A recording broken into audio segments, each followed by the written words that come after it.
ಇನ್ನೊಬ್ರು ಮಾತಾಡ್ತಾರೆ ನೋಡಿ. ಅಜ್ಞಾನದ ಫಲ ಅಹಂಕಾರ, ಅಹಂಕಾರದ ಫಲ ಸರ್ವನಾಶ ಅಂತ. ಯಾರ್ಯಾರು ಇವಾಗ ಮಾತನಾಡ್ತಾ ಇದ್ದೀರೋ ಅವರಿಗೆಲ್ಲ ಅಜ್ಞಾನ ಇದೆ, ಅಂದ್ಮೇಲೆ ಅಹಂಕಾರ ಬಂದಿದೆ, ಅಹಂಕಾರ ಬಂದ್ರೆ ಸರ್ವನಾಶ ಆಗ್ತೀರ ಅಂತ. ಇವತ್ತು ಬಹಳ ಕಷ್ಟಪಟ್ಟು ಬದುಕ್ತಕ್ಕಂಥವ್ರೆ ಬದುಕೋದು ಬಹಳ ಕಷ್ಟ ಆಗಿದೆ. ಇನ್ನ ನೀವು ಬಹಳ ಸುಖವಾಗಿದ್ದು ಆರಾಮಾಗಿ ಟೈಮ್ ಪಾಸ್ ಮಾಡೋದು ಬದುಕೋದು ಬಹಳ ಕಷ್ಟ ಇದೆ.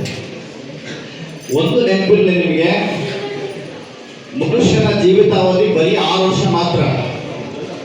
ಮನುಷ್ಯನ ಜೀವಿತಾವಧಿ ಬರೀ 6 ವರ್ಷ ಮಾತ್ರ. ಏಕೆಂದ್ರೆ ಇವತ್ತು ಜೀವಿತಾವಧಿ 50ರಿಂದ 60 ವರ್ಷ ಆಗಿದೆ. 30 ವರ್ಷ ಮಲಗ್ತೀವಿ, 20 ವರ್ಷ ಅದು ಇದು ಬಾಲ್ಯ ಅದೆಲ್ಲ ಕಳೀತೀವಿ. ಉಳಿಯೋದು ಇನ್ನೊಂದು 7-8 ವರ್ಷ. 7-8 ವರ್ಷದೊಳಗಡೆ ರಜಾ, ಜಾತ್ರೆ, ಹಬ್ಬ, ಹರಿದಿನ, ಗಂಡ ಸುದ್ದಿ ಇವೆಲ್ಲ ತೆಗೆದ್ರೆ ಒಂದು 3 ವರ್ಷ ಹೋಗುತ್ತೆ.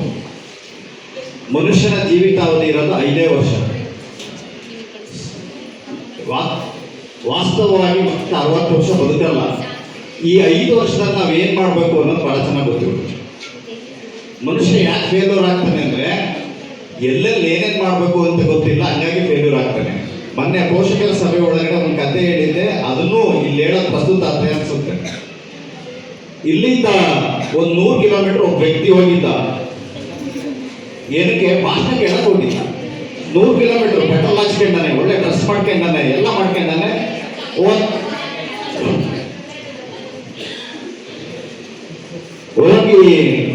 ಹೊರಗಡೆ ಎಲ್ಲ ಭಾಷಣಕ್ಕೆ 100 ಜನ ಕುತ್ಕೊಂಡಿದ್ದಾರೆ ಭಾಷಣ ಕೇಳಕ್ಕೆ. ಇವನ್ ಭಾಷಣ ಬಿಡ್ಬೇಕಾದ್ರೆ ಹೊರಗಡೆ ಚಪ್ಪಲಿ ಬಿಡ್ಬೇಕಾಗಿತ್ತು. ಚಪ್ಪಲಿ ಬಿಟ್ಟ. ಬಿಡ್ಬೇಕಾದ್ರೆ ಒಂದು ಒಳ್ಳೆ ಚಪ್ಪಲಿ ನೋಡ್ಬೇಡ. 100 ಕಿಲೋಮೀಟರ್ ಬಂದಾನೆ, ಒಳ್ಳೆ ವೇಷಭೂಷಣ ಎಲ್ಲ ಬಹಳ ಚೆನ್ನಾಗಿದ್ದಾನೆ, ಎಲ್ಲದೂ ಚೆನ್ನಾಗಿದೆ. ಚಪ್ಪಲಿ ನೋಡ್ದ, ಚಪ್ಪಲಿ ಮೇಲೆ ಗಮನ ಹೋಯ್ತು. ಬಂದು ಕುತ್ಕೋಬೋದಾಗಿತ್ತು ಅವನು, ಕುತ್ಕೊಂಡಿಲ್ಲ. ನೋಡಿ ಇದೆಲ್ಲ ಇದಿರಲ್ಲ, ಇವಾಗ ಸುಮ್ಮನೆ ಕುತ್ಕೊಂಡಿರ್ತಾನೆ. ಕುತ್ಕೋಬೋದಾಗಿತ್ತು ಅವನು, ಕುತ್ಕೊಳ್ಳಿಲ್ಲ. ಪಕ್ಕದಲ್ಲಿ ಕೇಳ್ದ, ಚಪ್ಪಲಿ ನಿನ್ನವ ಅಂತ. ಅವನು ಬಹಳ ಚೆನ್ನಾಗಿ ಬಂದಿದ್ದ, ಅವನು ಭಾಷಣ ಕೇಳ್ತಿದ್ದ, ಅವನಿಗೆ ಏನೋ ತಿಳ್ಕೋಬೇಕು ಅಂತಿತ್ತು. ಅವನು ಚಪ್ಪಲಿ ನನ್ನವಲ್ಲ ಯಾಕೆ ಅಂತ. ಚಪ್ಪಲಿ ಹೊರಗದವ ಬಹಳ ಚೆನ್ನಾಗದ ಚಪ್ಪಲಿ. ಮುಗೀತು, ಅವನಿಗೆ ಚಪ್ಪಲಿ ಮೇಲೆ ಜಾಸ್ತಿ ಹೋಯ್ತು. ಅದ್ಭುತವಾಗಿ ಭಾಷಣ ಮಾಡ್ತದ್ರೆ, ಚಪ್ಪಲಿ ಈ ಕಡೆ ಗಮನ ಹೋಯ್ತು. ಅವನು ಸುಮ್ಮನಿಲ್ಲ, ಪಕ್ಕದಲ್ಲಿ ಕೇಳ್ದ, ನಿಂದ ನಿಂದ ನಿಂದ ನಿಂದ ಕೊನೆ ಬಂತು. ಎಲ್ಲ ಚಪ್ಪಲಿ ಮೇಲೆ ಗಮನ. ಸ್ವಾಮಿ ಏನಂದ್ಕೊಂಡಾರೆ, ಭಾಷಣ ಎಲ್ಲ ಎಷ್ಟು ಚೆನ್ನಾಗಿ ಕೇಳ್ತಿದ್ದಾರೆ ಅಂದ್ಕೊಂಡಾರೆ. ಇವ್ರು ಯೋಚನೆ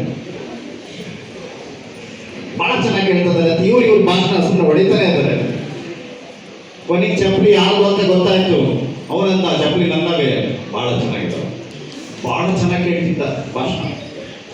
ಇವನಿಗೆ ಚಪ್ಪಲಿ ನಮ್ಮ ಚೆನ್ನಾಗದಾವೆನ್ನಲ್ಲ, ಎಲ್ಲಿ ತಂದಿತ್ತು, ಅಂಗಡಿ ಯಾವುದು, ಯಾವ ಊರಿದ್ದು, ಒಳ್ಳೆ ಚೆನ್ನಾಗಿದೆ.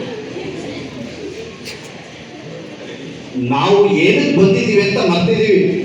ಭಗವಂತ ಈ ಭೂಮಿಗೆ ನಮ್ಮನ್ನು ಏನಕ್ಕೆ ಕಳಿಸಿದ್ದಾನೆ ಅಂತ ಮರ್ತಿದ್ದೀವಿ. ಯಾತೋ ಸಣ್ಣ ಚಪ್ಪಲಿ ಒದ್ದಾಡ್ತದೆ. ಇಷ್ಟೇ ಮಾಡ್ತೀರ ಜೀವನ, ಆಯ್ತಾ? ನೀವು ಕೂಡ ಹೊರಗಡೆ ಯಾಕೆ ಅಡ್ಡಾಡ್ತಿದ್ದೀರ ಅಂದರೆ, ಭಗವಂತ ಮನೆಯಿಂದ ತಂದೆ ತಾಯಿಲಿ ಯಾಕೆ ಕಳಿಸಿದ್ದಾರೆ ಅನ್ನೋದನ್ನ ಮರೆತು ಚಪ್ಪಲಿ ಯಾರು ಅಂತ ಹುಡುಕಾಡ್ತದೆ.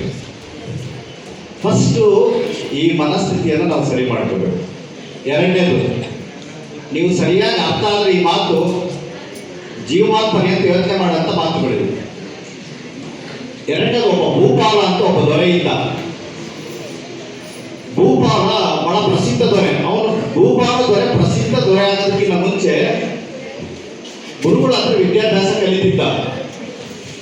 ಕಲಿಬೇಕಾದ್ರೆ ಗುರುಗಳು ಯಾರ್ಯಾರು ಕಲಿತಿದ್ರು ಅವ್ರು ಮುಂದಕ್ಕೆ ಕಳಿಸ್ತಿದ್ರು, ಉಳಿದೇ ಇರೋನ್ನ ಅಲ್ಲೇ ಇಟ್ಕೊಂತಿದ್ರು. ಭೂಪಾಲ ರಾಜ ಸರಿಯಾಗಿ ಕಲ್ತಿರ್ಲಿಲ್ಲ. ಭೂಪಾಲನ್ಗೆ ಹೇಳಿದ್ರು, ನೀನು ಸರಿಯಾಗಿ ಕಲ್ತಿಲ್ಲ, ಇದೇ ಕ್ಲಾಸ್ನಲ್ಲೇ ಇರಬೇಕು ಅಂದರು. ಬಹಳ ಬೇಜಾರಾಯ್ತು ಅವ್ರಿಗೆ. ಭೂಪಾಲ ದೊರೆ ಸೀದಾ ಮಠ ಬಿಟ್ಟು ಹೊರಟ ತಕ್ಷಣ ಒಬ್ಬ ತಾಯಿ ಮಡಿಕೆಯನ್ನ ನೀರು ತುಂಬಿಟ್ಟು ಒಂದು ಕಲ್ಲಿನ ಮೇಲೆ ಇಟ್ಟಿತ್ತು. ನೀರು ತರೋದು ಕಲ್ಲಿನ ಮೇಲೆ ಇಡೋದು, ನೀರು ತರೋದು ಕಲ್ಲಿನ ಮೇಲೆ ಇಡೋದು, ಹಿಂಗೆಲ್ಲ ಮಾಡ್ತಿತ್ತು. ಸರಿ, ಅವನು ಕೇಳ್ದ, ಕೆಳಗಡೆ ತಗ್ಗಾಗ್ಬಿಟ್ಟಿತ್ತು, ಕಲ್ಲೇ ತಗ್ಗಾಗಿತ್ತು. ಏನ್ ನೀವು ತಗ್ಗು ಮಾಡಿದ್ದೀರಾ ಅಂದ್ರ? ಇಲ್ಲ, ಪ್ರತಿದಿನ ತರೋದು ಇಡೋದು ಮಾಡ್ತಾ ಇದ್ದೀನಿ, ಹಾಗಾಗಿ ಆ ಬಂಡೆಯ ಭಾಗ ತಗ್ಗಾಗಿದೆ ಅಂತ ಅಂದ್ರು. ಅವನಿಗೊಂದು ಜ್ಞಾನೋದಯ ಆಯ್ತು. ಏನು ಅಂದ್ರೆ ಮಡಿಕೆ ಕಲ್ಲನ್ನು ತಗ್ಗು ಮಾಡಕ್ ಬರಲ್ಲ, ಆದ್ರೆ ಪ್ರತಿದಿನ ತಂದು ಇಟ್ಟು ಇಟ್ಟು ಇಟ್ಟು ಕಲ್ಲು ತಗ್ಗಾಗಿದೆ. ಏನಂತ ಕಲಿಬೇಕಾದ್ರೆ ಅದು ನಿರಂತರವಾಗಿ ಕಲಿಬೇಕು ಅಂತ ಅವನಿಗೆ ಗೋಪಾಲದೊರೆಗೆ ಜ್ಞಾನೋದಯ ಆಯ್ತು. ವಾಪಸ್ಸು ನೋಡ್ದ, ನೋಡ್ದ, ಬಾವಿ ಒಳಗಡೆ ಹಗ್ಗ ತಗೊಂಡು ಜಗ್ತಿದ್ರಲ್ಲ, ಕಲ್ಲು ಕೂಡ ಸೌದೋಗಿತ್ತು.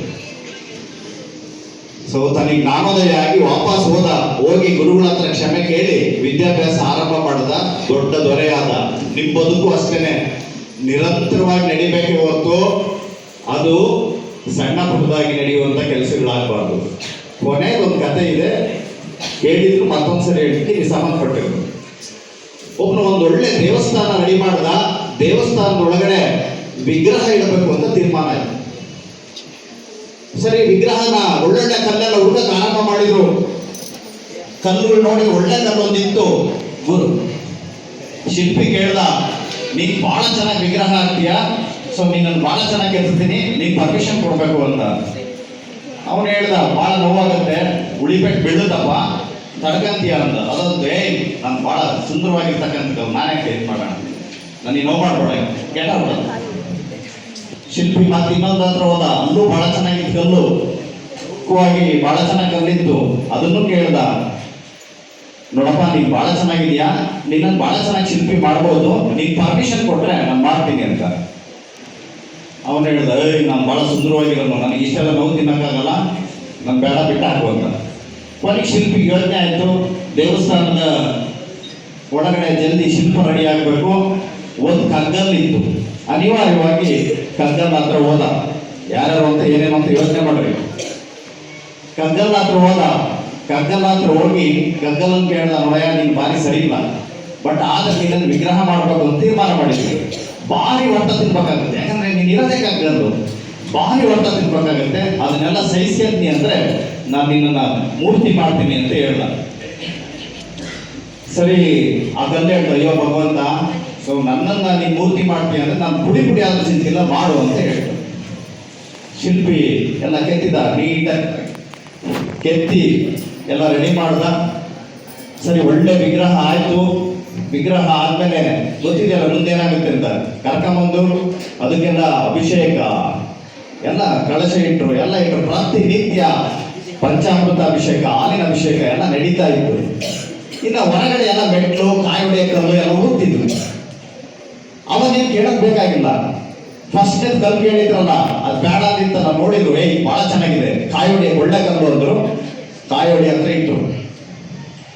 ಇದೊಂದು ಕಲ್ಲು ನೋಡಿದ್ರು, ಅದು ಮೆಟ್ಲಿಗೆ, ಎರಡನೇ ಕಲ್ಲು ಕೇಳಿದ್ರಲ್ಲ, ಮೆಟ್ಲಿ ಬಹಳ ಚೆನ್ನಾಗಿದೆ ಅಂತ ಮೆಟ್ಲು ಮೇಲೆ ಇಟ್ಟರು.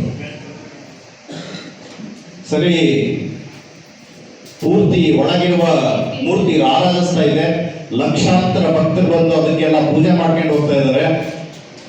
ಶಿಲ್ಪಿ ನೋಡೋಣ ಅಂತ, ದೇವಸ್ಥಾನ ನೋಡೋಣ ಅಂತ ಬಂದ. ಒಳಭಾಗದಲ್ಲಿ ಹೆಜ್ಜೆ ಇಡಬೇಕು, ಫಸ್ಟ್ ಕೆಳಗೆ ನೋಡ್ದ. ಎರಡನೇ ಸಾರಿ ಕೇಳಿರೋ ಕಲ್ಲು ಏನಾಗಿರುತ್ತೆ, ಮೆಟ್ಲು. ಅದು ಶಿಲ್ಪಿನಂತೂ ನೋಡು, ಅವತ್ತು ನಿನ್ ಮಾತು ಕೇಳಲಿಲ್ಲ. ನಿನ್ ಮಾತು ಕೇಳಿದಿದ್ರೆ ನಾನು ಗರ್ಭಗುಡಿ ಒಳಗಿನ ವಿಗ್ರಹ ಆಗ್ತಿದ್ದೆ. ದಿನ ಲಕ್ಷಾಂತರ ಜನ ಬಂದು ಸಿಕ್ಕಾಪಟ್ಲೆ ತಿಳ್ಕೊಂಡು ಹೋಗ್ತಾರೆ, ಏನೇನು ಹೇಳಂಗಿಲ್ಲ. ನಿನ್ ಮಾತು ಕೇಳಬೇಕಾಗಿತ್ತು, ಎಂತ ತಪ್ಪು ಮಾಡಿದೆ ಅಂತ. ಶಿಲ್ಪಿ ಇನ್ನೊಂಚೂರು ಮುಂದೋದ. ಕಾಯಿ ಹೊಡಿತಾ ಇದ್ರು, 1000 ಜನ ಎತ್ತೆ ಗೊತ್ತಾಗ, ನೀವು ಕಾಯಿ ಹೊಡಿತಾರ